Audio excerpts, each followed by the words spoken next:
आज हम एक ऐसे वाक़ये पर बात कर रहे हैं जहां एक कुदरती आफत पेचीदा जियोपॉलिटिक्स से टकरा गई।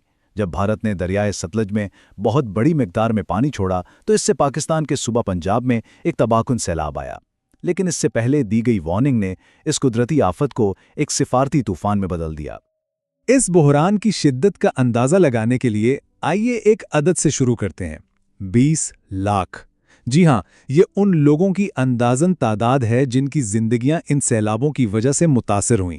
ये एक बहुत बड़ा अदद है जो इस इंसानी अलमिये की संगीनी को जाहिर करता है। तो सवाल यह है कि यह सब शुरू कैसे हुआ।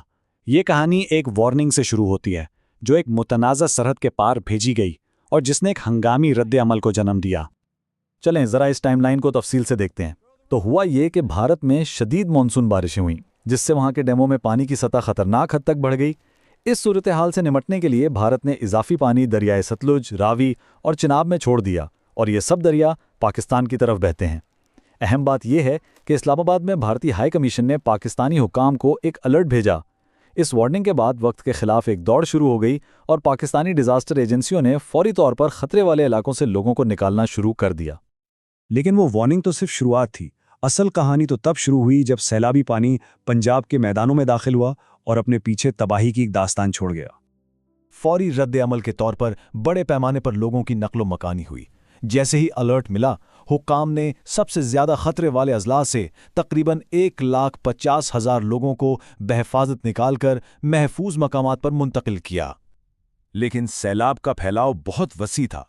जो बात वाकई चौंका देने वाली है वो ये है कि पानी ने सूबे भर में तकरीबन 4,000 देहात को अपनी लपेट में ले लिया और रास्ते में आने वाली हर बस्ती और घर को तबाह कर दिया। और इस सब का नतीजा क्या निकला?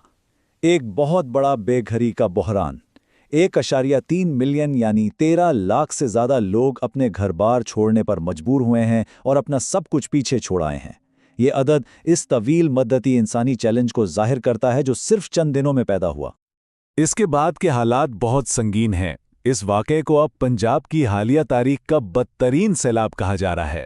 घरों के नुकसान के अलावा इसने वसी ज़रई ज़मीन को तबाह कर दिया, फसलों को बर्बाद किया और खित्ते की फूड सिक्योरिटी को आने वाले वक्त के लिए खतरे में डाल दिया।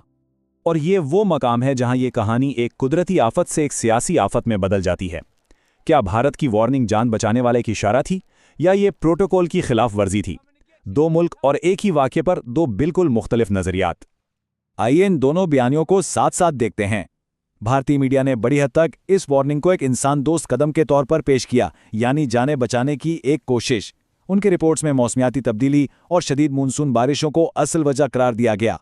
दूसरी तरफ पाकिस्तानी हुक्काम ने इसे बिल्कुल मुख्तलिफ अंदाज से देखा। उन्होंने इस बात पर तनकीद की कि वार्निंग सिफारती चैनल्स के जरिए क्यों आई, ना कि सिंतास मुआहदे के कायम करदा मैकेनिज्म के जरिए, और इसे एक संगीन खिलाफ वर्जी करार दिया।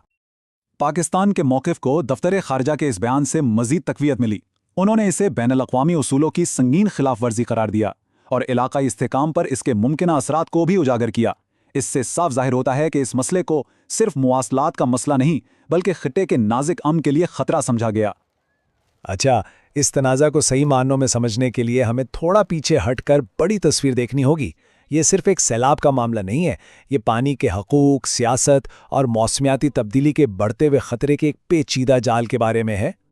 तो इस सब के मरकज़ में है सिंतास मुआहदा यानी इंडस वाटर्स ट्रीटी। 1960 में वर्ल्ड बैंक की सालसी में तय पाने वाला ये मुआहदा भारत और पाकिस्तान के दरमियान पानी की तकसीम की बुनियाद है। ये तय करता है कि दरियाए सिंध के वसी निज़ाम में कौन से दरियाओं पर किस मुल्क का कंट्रोल होगा। इसे बनाया ही इसलिए गया था ताकि बिल्कुल इसी किस्म के तनाज़ात से बचा जा सके। लेकिन कई अवामिल इस सूरत हाल को मज़ीद पेचीदा बना देते हैं। सबसे पहले तो यह है कि मुआहदा फ़िलहाल मुअत्तल है और यही वजह है कि मामूल के कम्युनिकेशन चैनल्स इस्तेमाल नहीं किए गए, जिससे ये सिफारती तनाज़ा पैदा हुआ। भारतीय मीडिया मुसलसल मौसमियाती तब्दीली को बुहरान की बुनियादी वजह बता रहा है।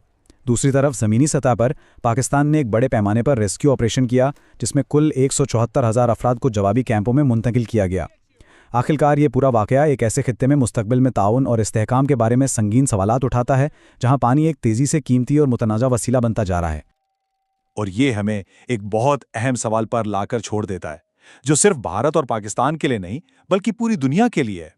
मौसमियाती तब्दीली और कशीदा सिफारती ताल्लुकात के इस दौर में वो ममालिक जो अहम आबी वसाइल में शरीक हैं, उन्हें हथियार बनाए बगैर آپس میں مل کر کیسے منظم کر سکتے ہیں۔